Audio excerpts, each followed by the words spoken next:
Bueno, vuelvo a decirlo. Esto sí, vimos ahí sobre el final de la clase pasada el teorema que dice que si yo tengo una función que es continua sobre un conjunto que es cerrado y acotado en R2, esa función siempre va a tener valor máximo absoluto y valor mínimo absoluto. Es el típico teorema de existencia, donde me asegura la existencia de esos extremos, pero no me dice cómo los voy a calcular. No me dice nada de eso. Entonces, busquemos un poquito el recordatorio de lo que hacíamos en análisis 1. En análisis 1, análisis matemático 1, decíamos, si f es continua en un intervalo cerrado, que es lo que sería cerrado y acotado en nuestra versión de funciones de dos variables, entonces f tiene máximo y mínimo absoluto en el intervalo. Entonces aprendimos una receta de búsqueda entre aquellos puntitos en los cuales seguro yo iba a buscar. Y entonces no sé si se acuerdan que hicimos como un diagramita de árbol que decía, si f es continua en un intervalo cerrado, lo que yo puedo decir es que tiene extremos absolutos. Y bueno, ¿y esos extremos absolutos dónde se pueden dar? Y se pueden dar en el interior del intervalo, pueden estar dentro, lo vamos a llamar C, ¿no? A esos extremos absolutos y lo voy a llamar C a esos extremos absolutos, cualquiera, máximo, mínimo. Pueden estar esos extremos sucediendo en el interior del intervalo o pueden estar sucediendo en el extremo A o en el extremo B, en alguno de los dos. Supongamos que el extremo absoluto que estoy considerando se da en el interior del intervalo. En el interior del intervalo pueden pasar dos cosas. Puede pasar que en ese numerito C exista f' en C o que no exista f' en C. Pero si estoy en un extremo y la derivada en él existe, Fermat me asegura que f' en C tiene que ser 0. Entonces, ¿a dónde voy con esto? Que si yo estoy buscando los extremos absolutos de una función continua que sé que tiene, ¿a dónde voy a decantar? Y seguramente caigo en alguna de estas situaciones. Entonces, esto en donde decanto son los lugares de búsqueda seguro. Acá es donde voy a buscar, en los puntos que están marcados en este conjuntito en verde. Dentro de ese conjuntito en verde, teníamos que los que estaban dentro de él y que cumplían la condición de que su derivada valía 0 o su derivada no existía, eran números que los llamaba como. ¿Cómo se llamaban esos números? Críticos. Números críticos. Exacto. Entonces, básicamente digo, ¿por dónde voy a buscar a los extremos absolutos que la función sí sé que tiene por ser continua en un intervalo cerrado? Y entre los números críticos y entre entre los extremos del intervalo. Entonces, después de haber hecho esta observación, aparecía como esa receta que me decía, los extremos absolutos los vas a encontrar haciendo esto. Primero, vamos a buscar los puntos críticos de f que sean interiores al intervalo. Segundo paso, ¿qué decíamos? Vamos a calcular f en esos números críticos y vamos a calcular f en A y en B. Tercer paso, una vez que tenía esta colección de números, esto era un conjunto de números que tenía, el tercer paso era de ese conjunto de números,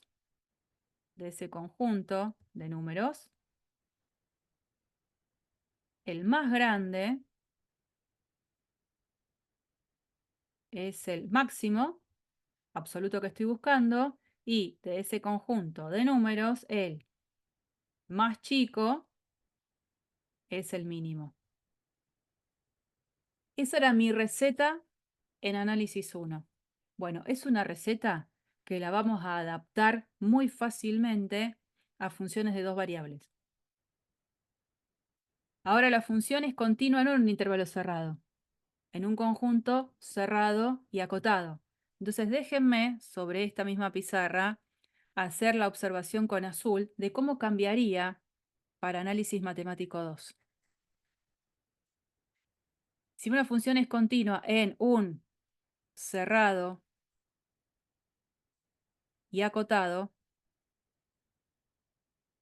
vamos a llamarlo D, conjunto cerrado y acotado, f tiene máximo y mínimo absoluto en ese conjunto. ¿Cuál va a ser la receta? Buscar puntos críticos de f que sean interiores a mi conjunto D. ¿Y qué voy a hacer ahora? Voy a calcular f en esos números críticos y voy a calcular f en, ahora A y B no tienen sentido en este mundo. Lo que sí eran A y B en el intervalo cerrado era la frontera. O sea, la delimitación del intervalo, los extremos del intervalo, el A y el B, iban a ser la frontera de esa región que era cerrada y acotada también. Entonces, lo que antes era calcular f en A y en B, va a ser calcular f en la frontera de la región D. Después el resto es igual. Voy a tener esta colección de números, donde de esa colección de números el más grande es el máximo, el más chiquito es el mínimo. Con esto lo que quería mostrar era que la receta es muy parecida, solo que ahora, bueno, cambian esta parte bastante. Puntos críticos que tienen que ser interiores a la región. Tengo que ver la frontera. Acá si quieren lo ponemos. Interiores a la región. Y cuando digo interior es porque no tiene que estar en la frontera.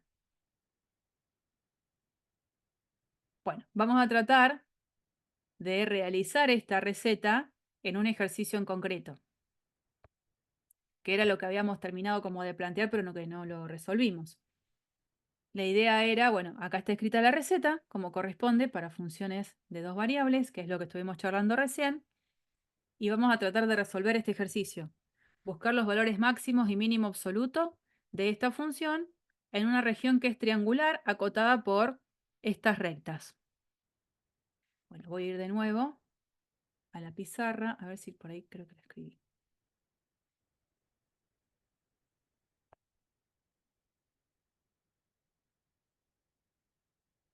La función f de x y era igual a 2 más 2x más 2y menos x cuadrado menos y cuadrado. Y la región sobre la cual se quiere trabajar la vamos a dibujar. Es una región en el primer cuadrante. Acá está el eje X, este es el eje Y, acá sigue la recta, donde esta recta es Y igual a 9 menos X. Entonces, mi región es esta. Primer cuadrante, acotada por estas rectas, la tengo. ¿Mm? Bueno, la función es una función continua en R2. ¿Y por qué es continua en todo R2? ¿Por qué lo podría asegurar? porque es una polinómica. Sí, señor. Eh, la función es continua en R2 por ser polinómica. Entonces uno va a decir, en particular, es continua en D. ¿Y quién es D para mí? Todo este conjunto. Bien. Entonces, como es continua, sé que voy a poder encontrar los valores máximos y mínimos absolutos. Lo primero que tengo que hacer según la receta que vimos hace un ratito es buscar los puntos críticos interiores a la región. Bueno, ¿cómo se buscan los puntos críticos de f? Como la función es polinómica, de la única manera que existan puntos críticos es porque las dos derivadas parciales se anularon simultáneamente. No voy a tener puntos críticos porque alguna de las derivadas parciales no exista. Bueno, lo planteo. Derivada parcial de f con respecto a x igual a 0. Derivada parcial con respecto a y igual 0. Y bueno, a ver acá. ¿Cómo me queda la derivada parcial con respecto a x? 2 menos 2x. 2 menos 2x. Derivada parcial con respecto a y. Muy parecido, ¿no? 2 Eh, menos 2y. sí, señor. Conclusión, el sistema que me queda es un sistema bastante sencillo de resolver. De acá x es 1, de acá y es 1. Sencillo porque encima ni siquiera en este sistema como que se mezclan las variables y tendría que estar despejando una variable de una ecuación y reemplazarla en la otra. Bueno, el punto crítico que encontré, lo voy a llamar P sub C, el único que encontré, es el 1, 1. El 1, 1 es un punto que realmente es interior, está en el interior de mi región. Sí, Sí, porque si bien acá yo tendría que haber marcado este puntito de intersección es 9, este puntito de intersección es 9, el puntito en cuestión, este, es 1, 1, acá, este es P sub C. Como es un punto crítico interior a la región, es un punto que yo voy a considerar. Si el punto me hubiese dado, no sé, 10, 10, por decir un punto, y el punto, siendo crítico de la función, no está en el interior de la región, al punto no lo considero. Lo calculo igual, porque es necesario calcularlo, pero no lo voy a considerar. Porque ¿qué es lo que venía en la parte 2 de mi receta? Una vez que yo calculaba esos puntos críticos interiores, tenía que calcular la función en esos puntos. Entonces yo voy a ir haciendo acá de costadito, voy haciendo como una bolsa donde voy a ir poniendo todos los candidatos. Entonces, ¿qué voy a hacer? Voy a evaluar f en el 1, 1. F en el 1, 1, que la tengo acá, 4. Primer numerito que se incorpora a la bolsa de los candidatos. No tengo más puntos críticos interiores, ya evalué la función en esos puntos, entonces sigo adelante con buscar cómo se comporta la función en la frontera. Acá pongo números candidatos. Candidatos a extremos, ¿no? Segunda parte. Resulta que... ¿Quién es la frontera de esta región? Si yo la tuviese que marcar. la recta. Los tres pedacitos de... En realidad no de recta, sino tres pedacitos de segmentos que están en una recta. Tengo un primer segmento que es este. De acá. Ahí. Esa para mí yo la voy a llamar curva C1. Después tengo otro pedacito que es este. Estoy haciendo grueso para que se vea. Esta va a ser mi curva C2. Y después aparece esta. Ahí. Esta es C3. Entonces lo que queda claro es que la frontera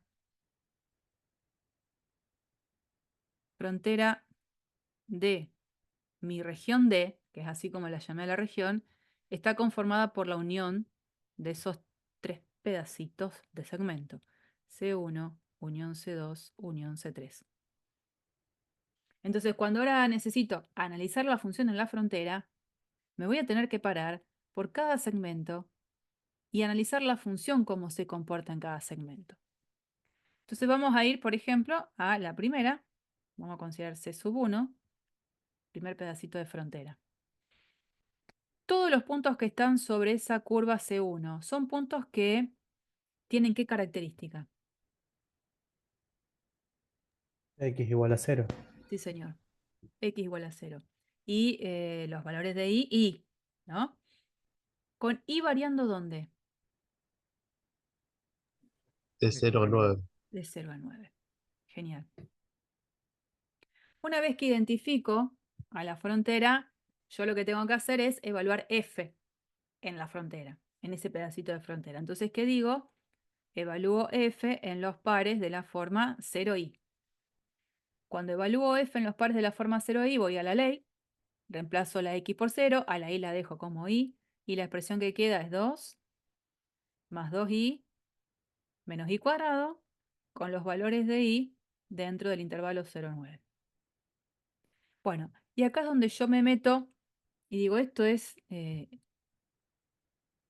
vieron que cada profe con su librito, en mi librito y en mi forma de estudiar estas cosas, yo habitualmente lo que hago es renombrar por un ratito a esta expresión como g sub 1 de i. No quieren renombrarlo, no lo hagan, no pasa nada, no es una condición necesaria para que el ejercicio salga bien. Pero ¿saben por qué lo hago? Porque en definitiva, lo que quiero es confirmar que estoy cayendo en la búsqueda de extremos de una función en una variable que es recontra continua por ser polinómica dentro de un intervalo cerrado. Entonces, Profe, decime, Valen. sí, me perdí en esta última parte. 2 más 2i menos i cuadrado, ¿qué sería? ¿De dónde salió? Viste que yo acá puse, estoy evaluando f en pares de la forma 0i. La x vale 0, la y es la que varía entre valores que van de entre 0 y 9. Ah, Entonces, en la perfecto. ley de la función, que la tengo acá arriba, reemplacé la x por 0 y a la y la dejé. ¿No? Fenómeno, gracias. Ah, Sí, ok. sí. Bueno, entonces digo, me queda una función de una variable recontra continua en un intervalo cerrado. ¿Qué voy a tener que hacer para esa función que yo la bauticé g sub 1, lo que había escrito acá para análisis 1? Busco los puntos críticos interiores, calculo f en los puntos críticos. Voy a hacer exactamente eso. Entonces, ¿qué voy a hacer? Voy a calcular g sub 1' de i. La Profe, derivada, perdón, decime. si el punto crítico nos daba, ya lo dijiste hoy, pero si nos daba que estaba fuera de la región, lo dejamos, no, Sí, no no lo hacemos nada. consideramos. Lo tenés que Listo. calcular igual y ponele, suponete que te hubiese dado el punto, ahora lo borro esto, ¿no? Suponete que el punto te hubiese dado el 10-10. Resolviste el sistema, te dio el 10-10. Entonces, ¿qué voy a decir? No pertenece a D. Y se Ah, descarta. listo. Chau. Bueno, gracias. ¿Mm? Pero estás obligado a calcularlo igual. Bien. Sigo, entonces la derivada, en este caso va a ser 2 menos 2i, que le igualo a 0. De igualar i a 0 me queda que i vale 1. De igualar 2 menos 2i a 0, digo, me queda que i es igual a 1. I igual a 1. ¿Pertenece al interior de este intervalo 0,9? Sí, Claro que sí. Ojo, que pertenezca al interior, insisto otra vez, es que no sea ni 0 ni 9, porque eso sería estar en la frontera. Si hubiese estado si a lo mejor el número crítico me quedaba 0 o me quedaba 9, no los consideraba tampoco, porque tienen que ser interiores a mi intervalo. Como pertenece a el intervalo 0,9, que sería el interior, lo voy a considerar.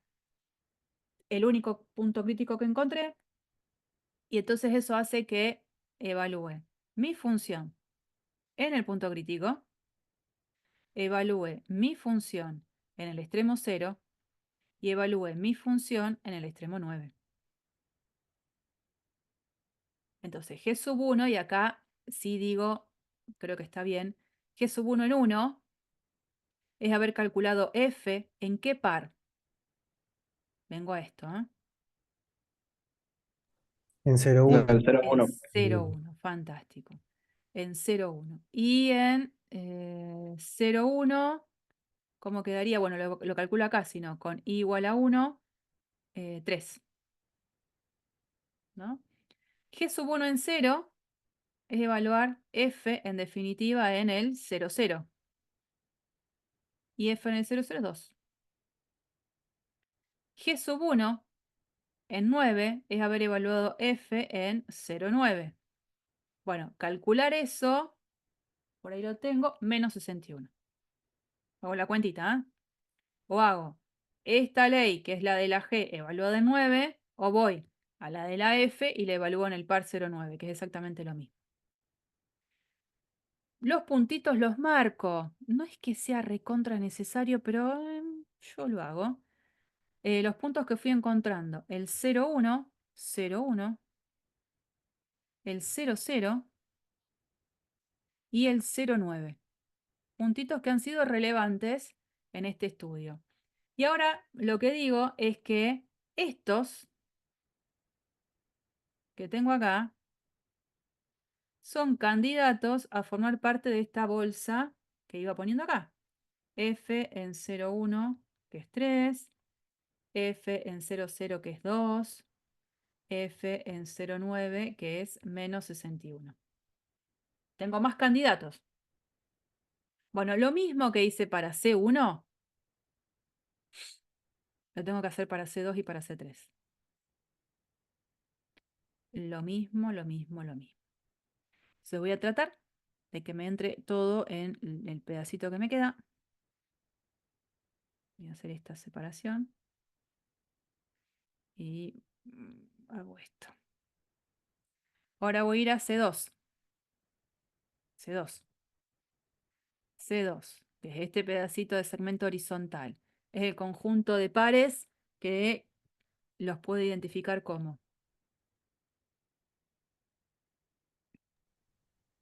X igual a de 0 a 9 y igual a 0. A, X, 0 con X entre 0 y 9. Lo mismo que antes. Tengo que mirar cómo se comporta la función en esos pares. Cuando evalúo la función en esos pares, reemplazo la y por 0 y me quedo con la expresión de la x, me queda 2 más 2x menos x cuadrado con x perteneciente al intervalo 0,9. Acá es donde me meto yo, Lorena, ¿no? Digo, acá defino llamar por un ratito a esa expresión como g sub 2 de x. Trato de usar el mismo subíndice que usé para el subíndice del segmento para no perderme, ¿no? G sub 2 de x. Función continua, por ser polinómica, en un intervalo cerrado. Evalúo todo lo que yo ya sé para funciones de una variable. Fíjense que cuando yo vaya a calcular g sub 2' de x, la derivada es 2 menos 2x, que al igualarla a 0 me da x igual a 1, que pertenece al intervalo 0,9 abierto. Las cuentas van a ser las mismas que estas, porque salvo que haya cambiado la variable, las funciones en definitiva me van a ir dando los mismos valores. Entonces, tengo que evaluar g sub 2 en 1. Tengo que evaluar g sub 2 en 0, que es el extremo izquierdo de mi intervalo, y acá chiquitito, tengo que evaluar g sub 2 en 9. Ahora bien, g sub 2 en 1 es evaluar f en el 1, 0. Y eso en el 1, 0 es 3. G sub 2 en el 0 es haber evaluado f por esta identificación, ¿no? Evaluar f en el 0, 0. Que ya lo había calculado, es 2. Y evaluar g sub 2, lo voy a poner un poquito más adentro. Evaluar g sub 2 en 9 es calcular en definitiva f en el par 9, 0, que también me va a dar menos 61. Esos números son con los que yo me tengo que quedar. Este y este. Que son números que no me aportan nada nuevo, ¿no? Porque ya los había considerado. ¿La diferencia cuál es? Que también 3 se asume cuando yo evalúo f en el 1, 0. O sea que el 1, 0, que es este puntito, también es un punto a tener en cuenta. F en 0, 0 ya lo había considerado, no agrego nada. Y g sub 2 en 9, que es haber evaluado f en el 9, 0, me da también menos 61. Pero bueno, es otro puntito. F en el 9, 0, que es este. No incorporé nada nuevo. ¿Qué me falta ahora? Hacer todo lo mismo en C sub 3. En C sub 3 estaría sobre ese segmentito inclinado, donde ¿cómo puedo identificar los puntos en ese segmento?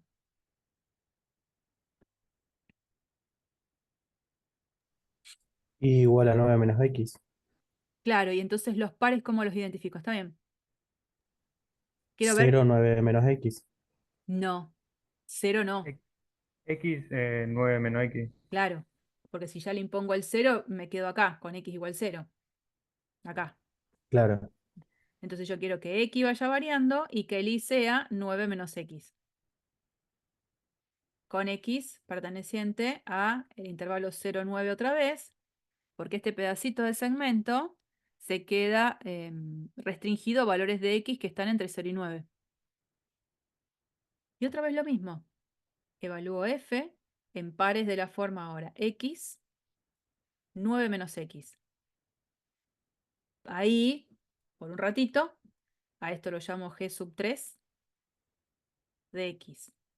Pero ahora, bueno, el reemplazo no queda así como tan simple. Tengo que, de la ley de la función que tengo acá arriba, reemplazar la y por 9 menos x. O sea, va a ser 2 más 2x más 2y. Pero tengo que poner 9 menos x. Menos x cuadrado, eso lo dejo igual. Pero menos y cuadrado, o sea, 9 menos x al cuadrado. Si desarrollamos el cuadrado y juntamos términos, la expresión de todo esto que por acá la tengo, termina quedando así. Menos 61 más 18x menos 2x cuadrado. Con los valores de x perteneciente al intervalo 0, 9. Otra vez, esa función es una función continua en un intervalo cerrado. Para buscar los extremos sobre ese pedazo de frontera, voy a evaluar g sub 3',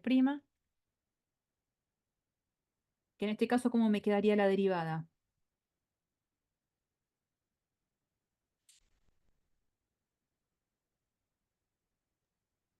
¿18 menos 10 4x?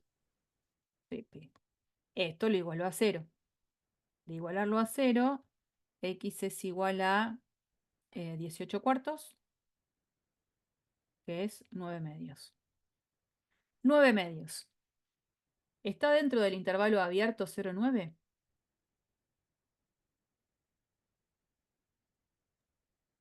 ¿Es 18 cuartos o es menos 18 cuartos, profe? Y no, porque ponele yo el menos, Mm. si querés paso el 18 restando, pero después cuando divido por menos 4, menos Ah, menos. no, ¿Mm? no, sí, sí, sí. Escúchame, bueno, y 9 medios. ¿Está dentro del intervalo abierto 0, 9? Sí. Sí. Sí, está en la mitad, ¿no? Esto pertenece al intervalo 0, 9. Así que lo tengo que considerar. ¿Qué voy a hacer? Voy a evaluar g sub 3 en 9 medios. Evaluar g sub 3 en 9 medios es evaluar f en qué par.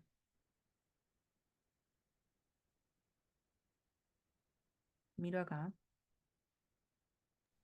Sería 9, 9 menos 9 medios.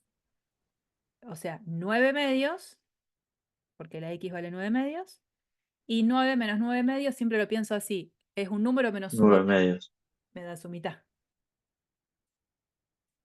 Bueno, hacer f en este par, si hacemos las cuentas, me da menos 41 medios. Ese ya es nuevo, ¿no es cierto? Y otra vez tengo que caer en evaluar g sub 3 en los extremos de su intervalo. G sub 3 en 0 y también tengo que evaluar g sub 3 en 9. Ahí se me aparecen todos estos carteles. Bueno, g sub 3 en 0, g sub 3 en 0, es evaluar f en el par 0, 9, que ya lo teníamos calculado, menos 61. Y evaluar g sub 3 en 9, reemplazo acá, es evaluar f en el par 9, 0, que también ya lo teníamos calculado, menos 61.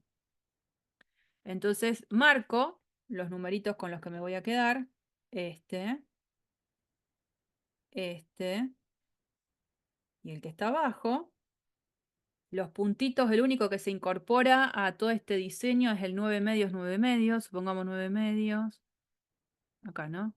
9 medios, 9 medios. Ahí está. Todos esos puntitos resultaron importantes. Y en esta colección de números, como el menos 61 ya estaba considerado, el que necesito agregar es este. F en 9 medios, que me da menos 41 medios. Bueno, ¿a dónde tengo que prestar atención? A los numeritos resultados. 4, 3, 2, menos 61 y menos 41 medios. Entre ellos, el más grande es el máximo, el más chiquito es el mínimo. ¿Quién es el máximo?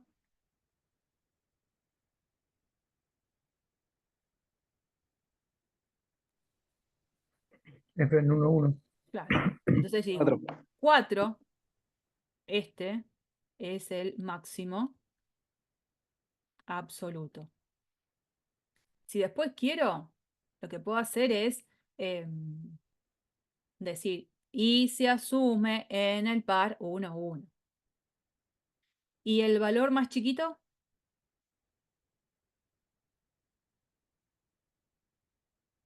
¿Quién va a ser?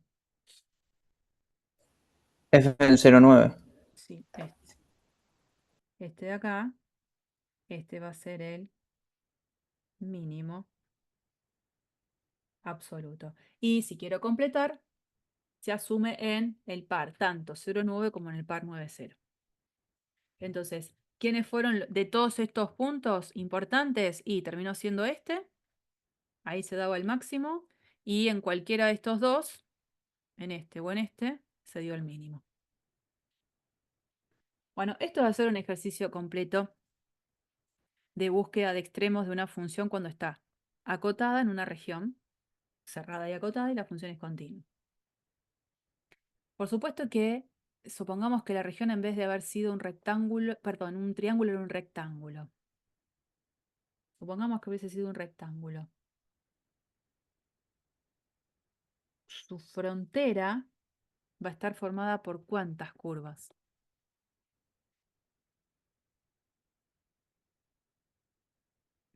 En un rectángulo. 4. 4. 4. 4. Lo que significa que voy a tener que analizar de manera separada por cada uno de esos 4 lados que forman mi rectángulo. ¿Es difícil? No, es largo. Fíjense que traté de compactarlo todo lo que pude en la pantalla. En la carpeta, por supuesto, yo lo haría un poquito más espaciado, ¿no? Me tomaría mi espacio sobre lo que es la hoja, pero quedan largos, quedan largos. Después vamos a aprender, por supuesto, a lo largo de las clases, otra forma de poder analizar sobre la frontera, pero cuando la frontera sea con otras características. Acá en la frontera no hay una única ecuación que represente a todos los puntos que están sobre la frontera. Para los que están sobre el segmento verde tuve que utilizar una forma de describirlo, para los que están sobre el segmento en rosa tuve que usar otra, para los que están en el segmento amarillo tuve que usar otra. Hubo que hacerlo de manera diferenciada sobre cada segmento. Pero hay veces que la frontera uno la puede individualizar a partir de una sola ecuación. Y cuando como eso una sucede, circunferencia, ¿qué decís, Valen? como una circunferencia, por ejemplo. Por ejemplo. Y ahí, bueno, la idea es que voy a tratar de resolver el problema usando lo que vamos a ver ahora, que es Lagrange. ¿Mm? Bueno, esto después, voy a ver si lo bajo todo junto antes de cerrar la clase, así cualquier cosa se los comparto. Bueno, volvemos al apunte. Teníamos eso. Vamos ahora a el apunte que ustedes también ya tienen cargado en el campus, que es el de multiplicadores de Lagrange. Yo les voy a comentar, porque vale la pena que lo haga, cómo podríamos resolver un problema de cálculo de extremos cuando ahora tengo una condición que también se tiene que cumplir. Por ejemplo, dice, supongamos que queremos encontrar el punto en este plano, 2x más y menos z menos 5 igual 0, que está más cerca del origen. Quiero encontrar el punto del plano que está más cerca del origen. Cerca, estamos hablando de una distancia. Y si quiero que esté lo más cerca posible, es que esa distancia sea lo más chiquita posible. Entonces, lo que voy a hacer es reescribir todo este texto de una manera más esquemática. A mí lo que me están pidiendo es que minimice la distancia de esos puntos al origen, sujeto a la condición de que los puntos estén en el plano, no en cualquier lado. Yo quiero minimizar la distancia de puntos al origen de puntos que están en el plano. Desde el lugar de álgebra y geometría, yo este ejercicio lo puedo resolver. Y muy bien. ¿Cómo lo podríamos hacer? Desde el enfoque de álgebra y La geometría, porque lo vamos a distancia, hacer con otro enfoque. calculando la fórmula de la distancia, un punto al plano. Sí, pero eso te da la distancia, no te da el punto. ¿Se entiende? Ah, sí, sí. No está mal porque sería una información que es relevante, calcularía cuál es la distancia, fantástico, por eso me da un número. Y yo lo que busco es un punto en el plano y el punto tiene 3 coordenadas.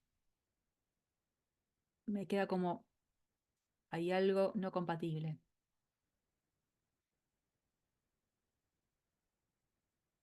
Pero lo puedo pensar desde un problema de álgebra, che. Si yo tengo el plano, conozco un vector normal de ese plano. ¿Que quién sería en mi caso este vector normal? 2, 1 menos 1. 2, 1, sí, 2, 1 menos 1. ¿Y qué armaría?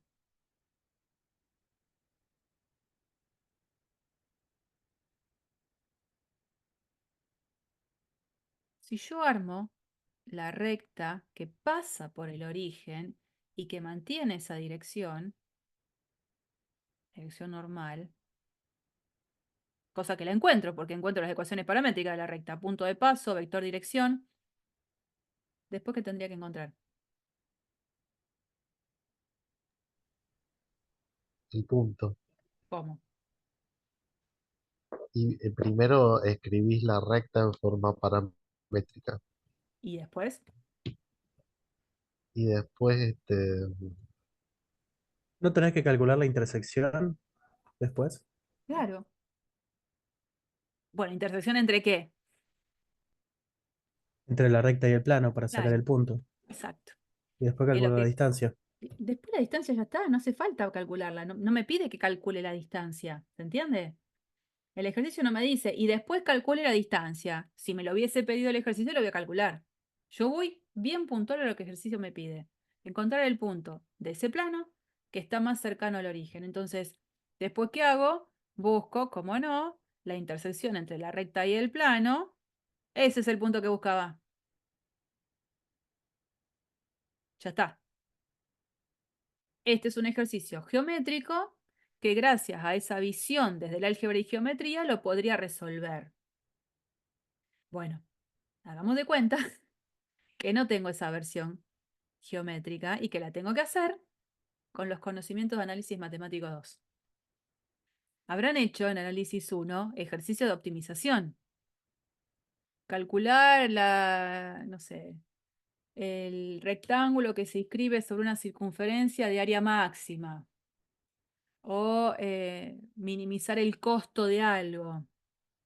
Ejercicios clásicos después de haber hecho todo el estudio de las derivadas. Entonces yo lo voy a mirar desde ese enfoque. Cuando lo miro de ese enfoque, digo, a ver, ¿qué tengo que plantear? Sigo por este camino. ¿Cómo se calcula la distancia entre puntos?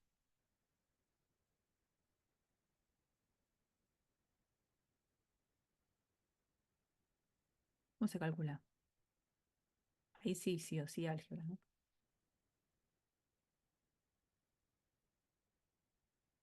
tengo un punto.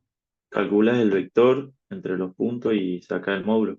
Eso, exactamente. Bueno, ¿quiénes son los puntos involucrados en esta ocasión? Y uno es el origen y el otro, el punto P, que está en lo que sería el plano. Entonces, la distancia, donde el punto P es de coordenada X y Z, la distancia sería entonces minimizar la raíz cuadrada de X cuadrado más Y cuadrado más Z cuadrado, que sería la distancia de los puntos al origen, sujeto a la condición de que las coordenadas del punto tienen que verificar la ecuación del plano.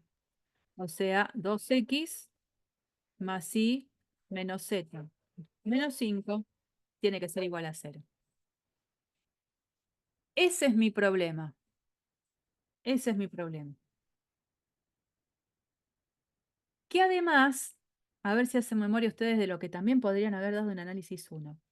Cuando uno tenía que minimizar una función relacionada con una raíz cuadrada, decía, bueno, la función raíz cuadrada es una función creciente. Si quiero que el resultado de la raíz cuadrada me dé el valor más chico posible, quien tiene que ser lo más chico posible es lo que está adentro de la raíz.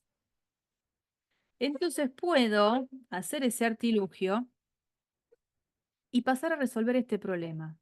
Minimizar la expresión x cuadrado más y cuadrado más z cuadrado sujeto a la condición de que 2x más y menos z menos 5 es igual a 0.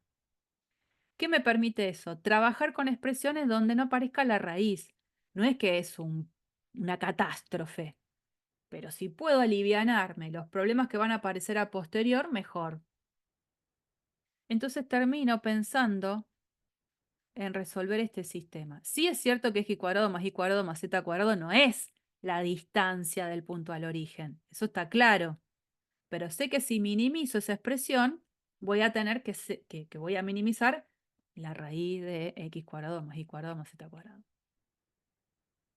Entonces este va a ser nuestro problema. Pero es un problema donde aparecen 3 variables y donde la condición está sujeta a 3 variables. Bueno, la opción que ustedes van a ver acá en el PDF, que está totalmente resuelta, dice, bueno, hagamos lo siguiente. Despejemos de la ecuación del plano a z en función de x, y. Entonces, si yo despejo z de la ecuación, me va a quedar que z es igual a 2x más y menos 5. Este valor de z lo reemplazo acá para trabajar con una función de 2 variables de la cual estoy buscando valores mínimos. Y entonces, ¿qué hago? Digo, yo ya sé, por lo que desarrollé en el anterior PDF, que para buscarlos, busco los números críticos y utilizo el hessiano para clasificarlo. Trato de caer en lo que conozco. Entonces, bueno, ahora sí, les comparto el PDF, la parte que viene, digamos que es donde está todo eso. Le fui como adelantando el cuentito. La función termina siendo esta, a minimizar, despejamos z en función de xy y lo reemplazamos a ese valor de z acá. Cuando lo reemplazamos queda esta función. Bueno, a ella le vamos a buscar los puntos críticos. ¿Quiénes son? Bueno, calculamos las dos derivadas parciales, las igualamos a 0. Resulta que nos termina quedando un sistemita bastante simple de resolver porque quedó lineal. 10x más 4y igual 20 y 4x más 4y igual a 10. Lo resuelvo. Sistema de dos ecuaciones con dos incógnitas. Este es el puntito. Si uno hace el criterio de la segunda derivada con el hessiano, se va a dar cuenta que va a poder clasificarlo a este punto como un valor mínimo. No como un valor, sino un punto en el cual la función toma un valor mínimo. Una vez que encontré que este par es en donde la expresión es mínima, con x y con y lo reemplazo en la expresión de z que habíamos despejado y encuentro la tercera coordenada que me faltaba. Bueno, este es el punto. Si quiero completar la información con cuánto vale la distancia, calculo la distancia.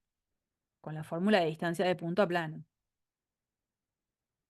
O directamente, si este es el punto que está más cerca del origen, calculo el módulo del vector que los une, que es lo que estuvimos haciendo todo el tiempo. Esta es una opción para abordar problemas como ese. Hay muchos profes que les gusta hacer esta versión para la resolución de esos problemas. No está mal. Ahora, cuando veamos lo que sigue, que es multiplicadores de Lagrange, uno termina haciendo eso en general. Vamos a presentarlo. Ven que borro todo.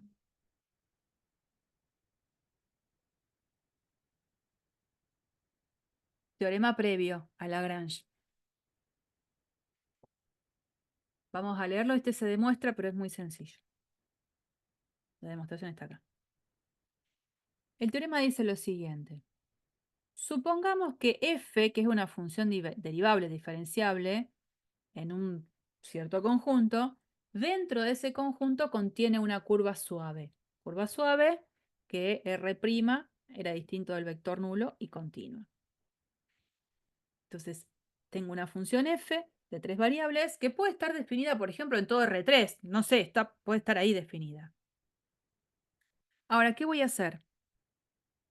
Voy a mirar f no en todo su amplio dominio. La voy a mirar solo en puntos que están sobre una curva. Curva de la cual conozco una parametrización. Entonces, tengo una curva formada por puntitos que se van a escribir de la forma g de t, h de t, k de t. Cuando yo miro la función solo en las ternas que forman parte de esta curva, y justo en este puntito, la función tiene un extremo, de mirarla solo, es como decir, bueno, a ver, miro la función en todos los puntos de la curva. Bueno, de todos los puntos de la curva, en este, la función tiene un extremo. Un valor más grande o el valor más chiquito. Si ese punto es un extremo de la función en los puntos relativos a la curva, lo que va a tener que pasar es que el gradiente de la función tiene que ser perpendicular a lo que sería el vector tangente. Tiene que pasar eso. Sí o sí. O sea que, por ejemplo, si yo estoy parada en un punto acá, tengo el vector tangente y el vector gradiente es este, en ese punto la función un extremo no va a tener. Porque de tenerlo, lo que tiene que pasar es esto. Tienen que ser perpendiculares. La demostración es muy simple.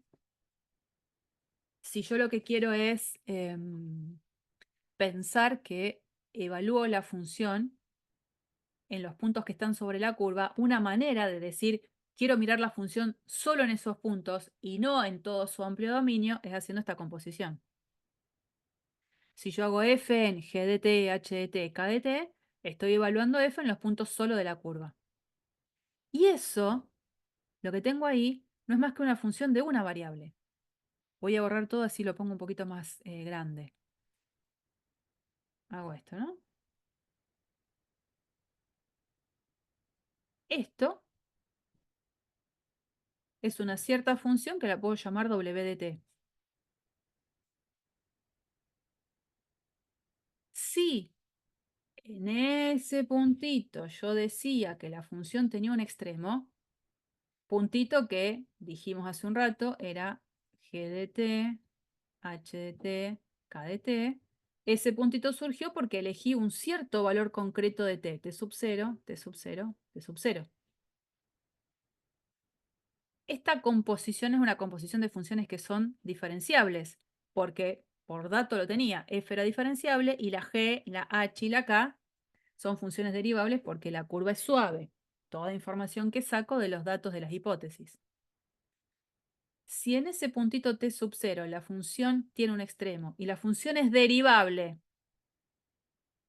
¿cuánto va a tener que valer su derivada?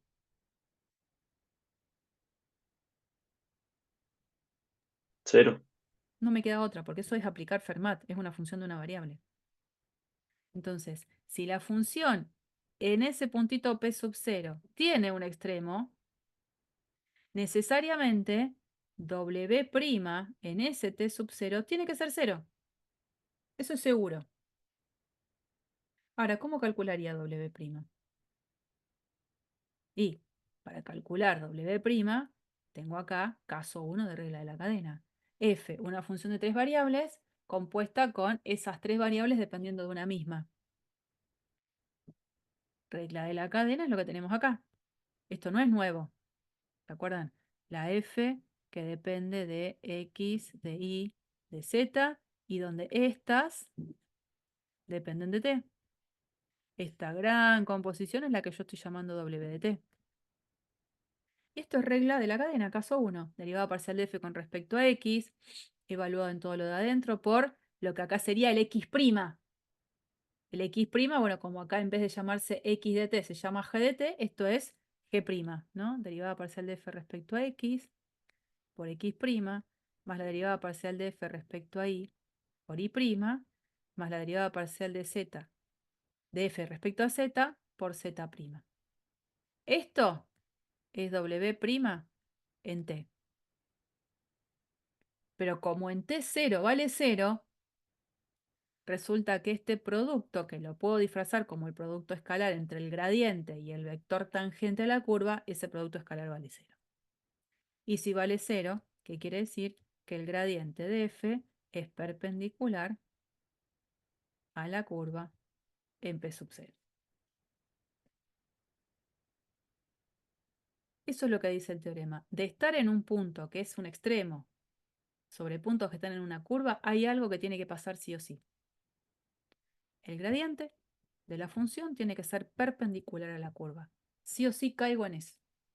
Entonces, si yo buscara candidatos dentro de la curva a ver dónde se pueden dar los extremos, los candidatos son puntos en los cuales el gradiente de la función y el vector tangente sean vectores perpendiculares. De los infinitos puntos que forman parte de la curva, me quedaría a buscar sobre un conjunto selecto de posibles candidatos. Esa es la idea de este ejercicio, que en realidad es un teorema. Bueno, y este teorema, ¿cómo lo uso a mi favor para presentar Lagrange, que es lo que viene ahora? Pensemos en la siguiente situación. Me voy a ir a un dibujo.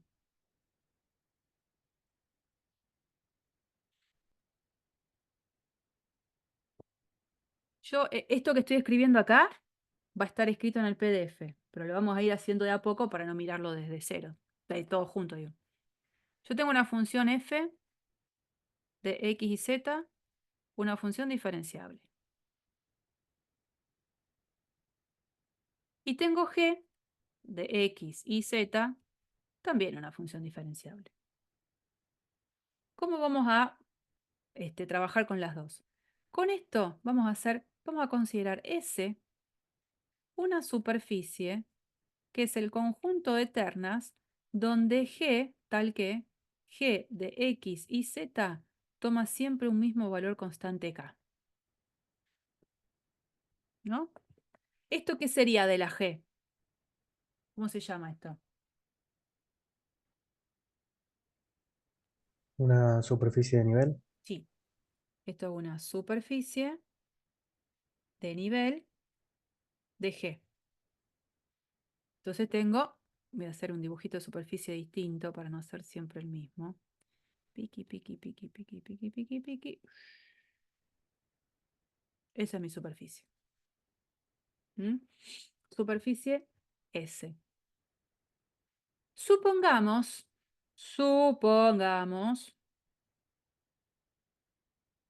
que F, función que puede estar definida en todo R3, la miro solo en puntos que están sobre esa superficie.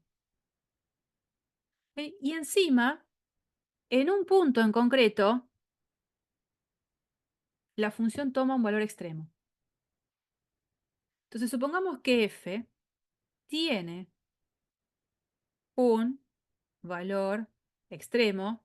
Cuando digo valor extremo puede ser máximo o mínimo, en P, cuando restrinjo mirar F en los puntos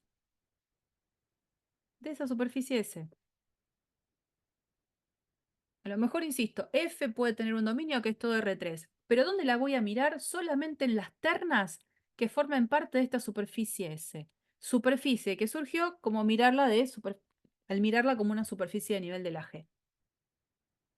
Pero en este punto tengo un extremo. Un extremo. ¿Qué es lo que viene ahora?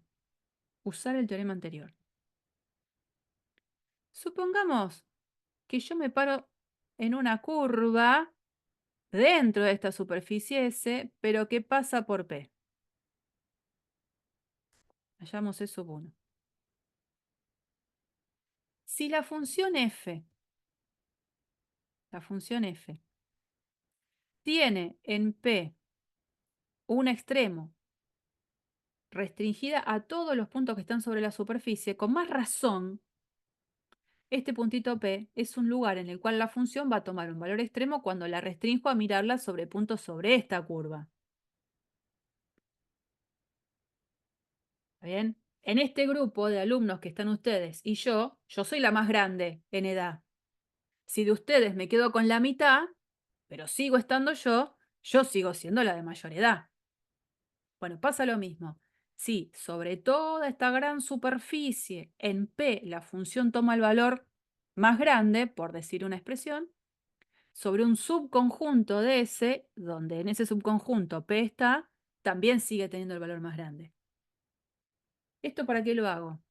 Porque el teorema anterior lo que me dijo es que el gradiente de F tiene que ser perpendicular, sí o sí, al vector tangente de esa curva. Pero así como yo me puedo haber parado sobre esa curva C1, me paro, por ejemplo, sobre esta, que sigue pasando por P y que sigue estando sobre la superficie. Bueno, otra vez, si en P la función f tenía el extremo, un máximo, relativo a todos los puntos sobre la superficie S, con más razón va a ser el valor máximo en P restringido a los puntos que están sobre esta curva que la llamaré S2.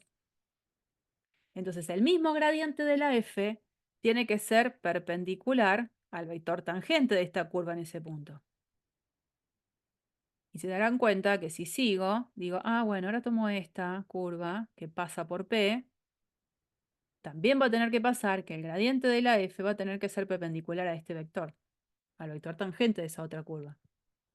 Entonces, en definitiva, el gradiente de la f, ¿a quién es perpendicular en el punto P? Si es perpendicular Al a... plano tangente. Exacto. Ese gradiente de f es perpendicular al plano tangente a S por P. Esa es una primera conclusión. Ahora, ¿qué voy a hacer? Me olvido de la F. No la miro más a la F. No existe en mi vida la F. Me quedo solo con este conjunto. Me olvidé que había una F. Me olvidé. Y ahora miro la superficie. Es una superficie de nivel de la función g chiquitita. Me paro en el punto P, porque se me ocurrió pararme ahí. ¿Qué vector sabemos, mirando solamente esto, qué vector sabemos que va a ser un vector perpendicular a la superficie en ese puntito P?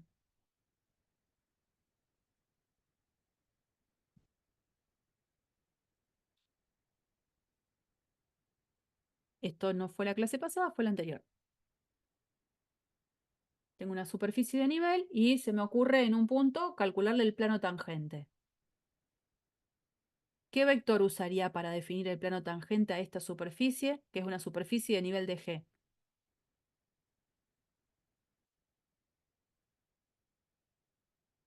Bueno, ahí se me están olvidando. El gradiente de la G sé que es perpendicular al plano tangente a esa superficie por P. O sea que por acá andará el gradiente de la G, apuntando para arriba, para abajo, no sé. Lo importante es que para hablar de plano tangente, este gradiente de la superficie no puede ser el vector nulo, porque si no, no tendría plano tangente. Entonces resulta que el gradiente de F es perpendicular al plano tangente en P y el gradiente de G lo mismo. Lo mismo. Por lo tanto, el gradiente de F y el gradiente de G, ¿cómo son? Paralelos. Paralelos. Y si dos vectores son paralelos, desde el álgebra y geometría, sabemos que uno se puede escribir como un escalar por el otro. Entonces la idea es esa. El gradiente de F es igual a un lambda por el gradiente de G. Ese lambda que está acá es al que se lo llama multiplicador de Lagrange. Entonces, cuando yo busco los extremos de una función, cuando la miro a puntos que están sobre esta superficie, voy a buscar sobre aquellos lugares seguros. Puntos en los cuales estos dos vectores sean paralelos. Pero siempre y cuando yo ya sepa que estoy en una situación de búsqueda de algo que puedo encontrar, que tiene un valor extremo en ese puntito. Eso provoca que yo presente directamente ahora, después de toda esa introducción que es la que está puesta a continuación de esta diapositiva. Todo esto que yo les dije está escrito acá, y que lambda es un multiplicador de Lagrange, aparece lo que se llama el método de los multiplicadores de Lagrange. Para determinar los valores máximos y mínimos de una función sujeta a una restricción, y acá sí es importante, ¿no? Suponiendo que esos valores que estoy buscando existen, y que el gradiente de G es distinto al vector nulo para que la G tenga asociado un plano tangente, ¿cuál va a ser el mecanismo de búsqueda? Busco sobre los lugares seguros. Busco sobre aquellos puntos en la superficie que cumplan la condición también de que el gradiente de F sea igual a lambda por el gradiente de G. Resulta que lo que se tiene acá es un sistema de 4 ecuaciones con 4 incógnitas. Las incógnitas son X, Y, Z y lambda. Y tengo 4 ecuaciones porque, como acá tengo una igualdad de dos vectores de 3 componentes, cuando iguale las componentes homólogas tengo 3 igualdades y esta es una cuarta. 4 ecuaciones con 4 incógnitas. Resuelvo el sistema, que no va a quedar lineal. Y en general no va a quedar lineal. Cuando lo resuelvo, después ¿qué hago? Evalúo la función, la f, en todos los puntos en donde se dé el valor más grande es el máximo, donde se dé el valor más chiquito es el mínimo. El versito es como que termina igual.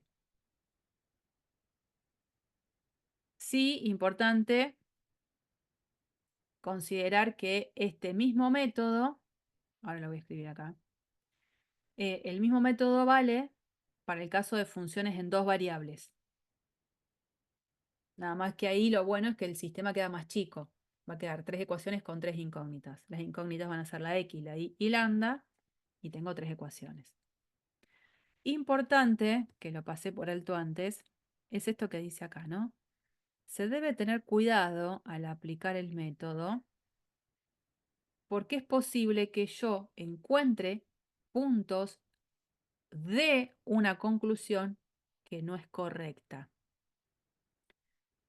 Para ver esos problemas, está otro apunte más, que es el que tiene el número 10, en vez de, creo que dice 10 situaciones particulares de Lagrange, que lo veremos la próxima semana ya en la facultad, que es donde tengo que prestar atención en cuanto a que puede pasar que Lagrange no me dé la solución que busco, porque en realidad esa solución puede no existir, por ejemplo, ¿no? pero ya lo vamos a ver. Por ahora me quedo con esta situación de Lagrange, en la que, suponiendo que yo estoy buscando extremos y esos extremos existan, y suponiendo que el gradiente de la condición es distinto del vector nulo, voy a poder encontrar esos extremos y los encuentro buscando solución a este sistema. Entonces les propongo que hagamos que es una función de dos variables, con una condición en dos variables, para hacer algo medianamente aceptable en una clase, ¿no? Hay otros ejercicios que son más largos, por supuesto. El ejercicio dice, obtenga los valores mayores y menores, o sea, los extremos, de esta función sobre puntos que están en esta elipse. Yo ya a priori lo que sí puedo decir es que este problema va a tener realmente solución, va a tener valor máximo absoluto y va a tener valor mínimo absoluto. ¿Por qué? Porque la función es recontra continua, por ser un producto de x por y, es polinómica, y la región sobre la cual necesito hacer esa búsqueda es una curva cerrada. Es cerrada y acotada.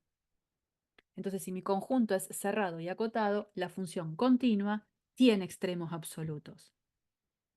O sea que desde ese lugar yo ya estoy segura de que Lagrange me va a dar la solución que necesito. Bueno, voy a hacerlo acá, en una pizarra. ¿Qué tengo que hacer? Maximizar y minimizar la función que tiene esta ley sujeta a la condición de que x cuadrado sobre 8 más y cuadrado sobre 2 es igual a 1. Este es mi problema. Este es mi problemita. Voy a tratar de, con Lagrange, solucionarlo, ¿no? Entonces digo, por Lagrange voy a plantear un sistema. El sistema es gradiente de f igual a lambda por el gradiente de g. Y a todo esto, ¿quién será g para mí? Porque la f está, justo se llama f. Pero ¿quién va a ser la g para mí?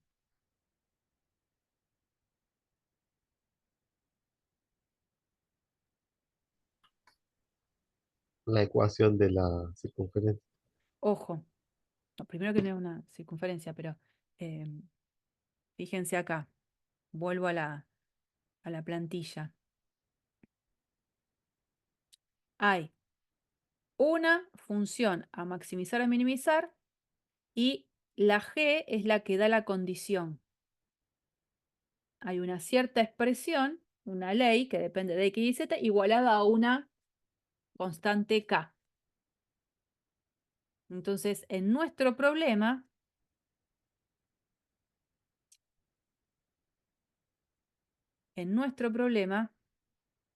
¿quién sería la g?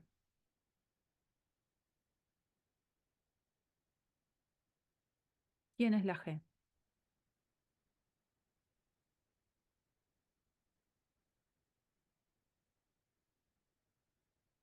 ¿Quién es el k? No es que me interese No. quién es k, pero ¿quién es quién? Uno no sería acá, Sí. Y entonces la g, ¿quién es? x cuadrado sobre 8 más y cuadrado sobre 2. Claro. Lo del k no me interesa. Lo que me interesa es esto. Esto que está acá sería para mí mi g de xy. Entonces, bueno, una vez que encontré eso, el sistema era igualar esta condición de paralelismo entre los vectores y después no olvidarme de la condición. Lo que ahí en la versión general era g de xy igual a k. Bueno, ¿qué voy a escribir?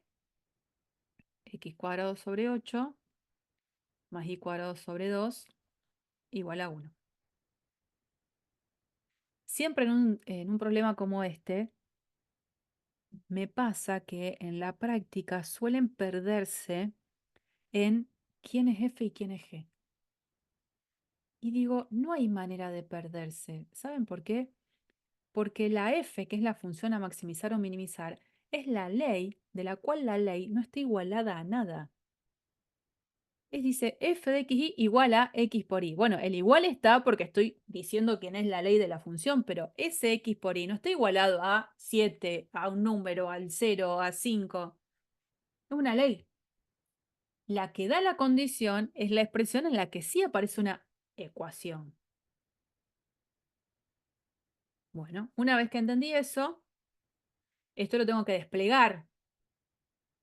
Voy a venir acá abajo. ¿Quién es la primera componente del gradiente de f? Porque ahora tengo que hacer el despliegue de la igualdad de las componentes homólogas. Entonces, primera componente del gradiente de f igual a lambda por la primera componente del gradiente de g, y lo mismo con la segunda. ¿Quién es la primera componente del gradiente de f? Y Sí, que tiene que ser igual a lambda por la primera componente del gradiente de g.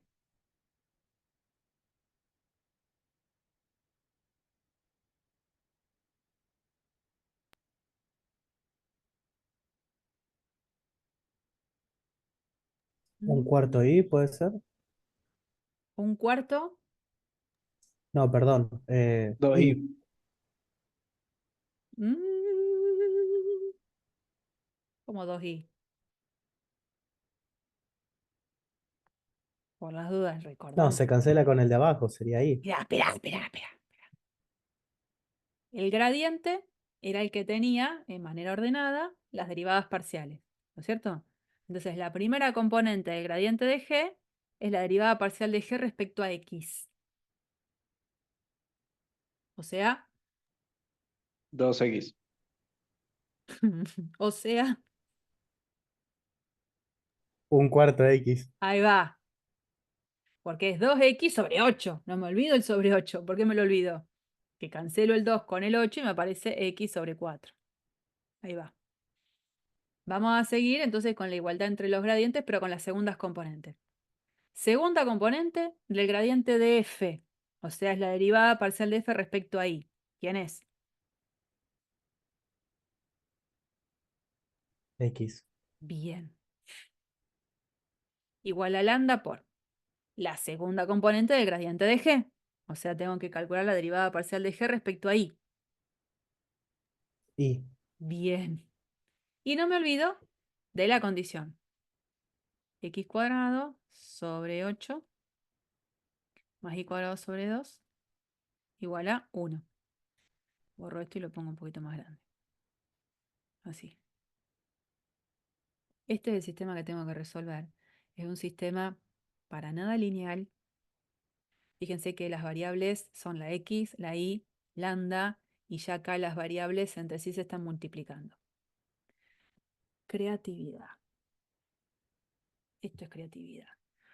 Se me ocurre empezar por acá y decir, bueno, x, en realidad no es que escribo nada. X es igual a lambda por y. Y entonces puedo con esto venir acá arriba y de esta igualdad en la que estaban participando las tres variables, la y, la lambda y la x, puedo pasar a escribir esto. Y es igual a lambda por lo que es x sobre 4. Entonces, bueno, ante esa sustitución queda una ecuación con dos variables en juego, no con tres. De acá, yo puedo decir que y es igual a lambda al cuadrado por y sobre 4. ¿Qué puedo hacer ahí?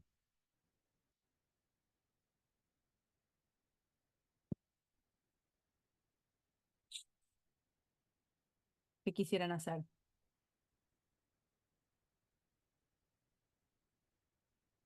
Si están pensando en cancelar la i, no digo que esté mal, pero eso lo puedo hacer si la i es como. Distinta de cero. Sí, Y como no van a volver a analizar ese caso si i vale 0, les propongo hacer esto. Juntemos de un solo lado de la igualdad para dejar esto igual a 0. Y acá sí saquemos i factor común. Cuando saco i factor común, me queda esto.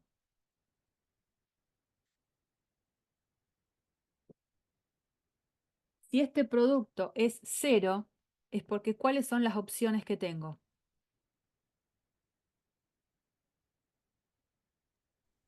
Para que este producto valga 0.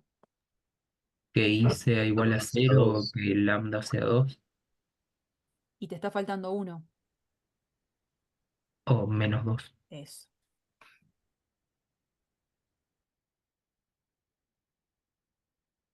Tres caminos. Cada camino lo tengo que analizar de manera diferente. Entonces, una vez que llegue a eso, empiezo. ¿Qué pasa si i vale 0? Bueno, si i vale 0, de esta ecuación, que es de la cual partí, que le empezó a dar sentido a todo este caminito, si i vale 0, me queda que x vale 0. Pero si x vale 0 e y vale 0, la tercera igualdad no se verifica. Acá digo, bueno, 0 al cuadrado sobre 8 más 0 al cuadrado sobre 2. Eso me da 0, que nada tiene que ver con el 1. ¿Qué quiere decir? Que por este camino obtuve un absurdo, por este camino no encontré a nadie, punto, solución del sistema. Pero lo tengo que analizar igual. Entonces, este camino, ya lo analicé, no tuve a nadie. Sigo. Ahora tengo que proponer que lambda sea 2. Entonces estoy en esta situación. ¿Qué pasa si lambda vale 2? Si lambda vale 2, me está diciendo que x es igual a 2 por y. Con x igual a 2 por y, voy a ir a la tercera ecuación. Me quedará x es 2y al cuadrado sobre 8. Más y cuadrado sobre 2 igual a 1. Acá me queda 4 y cuadrado. Ese 4 con el 8 lo cancelo y me queda un y cuadrado sobre 2. Y cuadrado sobre 2 más y cuadrado sobre 2 es y cuadrado. Igual a 1. ¿Está bien? ¿Alguien se perdió? Un T. Si y cuadrado vale 1, es porque y es... ¿Quién? 1 menos 1. 1 menos Sí. 1. Y vale 1 o y vale menos 1. Y digo, bueno, si y vale 1, vengo acá y el x que lo acompaña es el 2. Tengo un primer punto, p sub 1, el 2, 1. Y si y vale menos 1, volviendo acá, el x que lo acompaña es el menos 2. Tengo otro puntito, que lo llamo p sub 2, menos 2 en x, menos 1 en y. Dos puntitos a tener en cuenta. Y ya está, digamos, por este camino no tengo más nada que decir. Tengo que ir por el tercero, que es ¿qué pasa si lambda vale menos 2? Si lambda vale menos 2, que sería este tercer caso, lo analizo acá. Si lambda vale menos 2, otra vez voy a esta ecuación que fue la del medio y me queda x es igual a menos 2y. Entonces reemplazo. En lo que es el cuadrado me va a quedar lo mismo, porque me va a quedar menos 2y al cuadrado sobre 8 más y cuadrado sobre 2 igual a 1. Por más que tenga un menos, acá el cuadrado me da lo mismo, o sea que llegaría a la misma conclusión de que y cuadrado es igual a 1. Y digo, bueno, y puede ser 1 o puede ser menos 1. Lo que sí va a cambiar es acá. Si y vale 1, que y valga 1 hace que el x que lo acompaña sea el menos 2.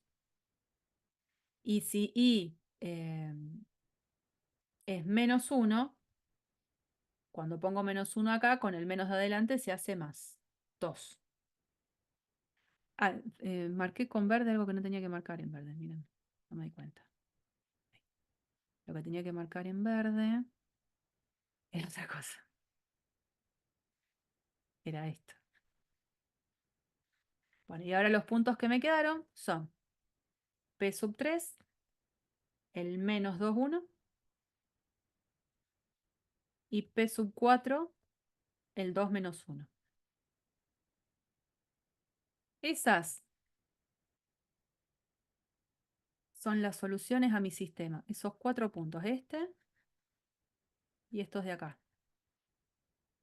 Ya hice la parte de búsqueda de Lagrange. Lagrange me decía ahora que evalúe la función en los puntos de encuentro, o sea que voy a evaluar f en el par 2, 1. F es esta. F en el par 2, 1 es 2.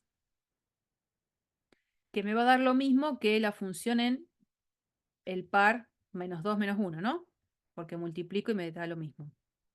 Y luego tengo que evaluar f en el par este menos 2, 1, que me va a dar menos 2 porque es el producto de los elementos del par, que también me va a dar lo mismo que f en el 2 menos 1. En definitiva tengo estos dos números, el 2 y el menos 2. Acá, que es el valor más grande, es el valor máximo, y acá, que es el valor más chiquito, el mínimo. Y se terminó. El máximo valor que esta función toma en puntos que están restringidos a pertenecer a esta elipse es 2. Y el mínimo valor que toma f a puntos que están restringidos a esta elipse es menos 2. Voy a descargar todo. Supongo que si descargo todo junto, ¿no? Por las dudas lo descargo todo lo que tengo acá para después compartírselo. Pero creo que guarda todo.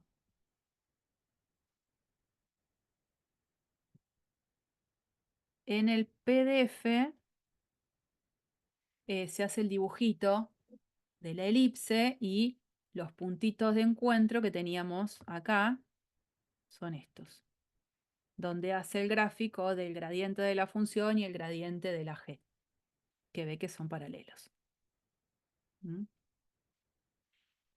Bueno, muy bien por hoy.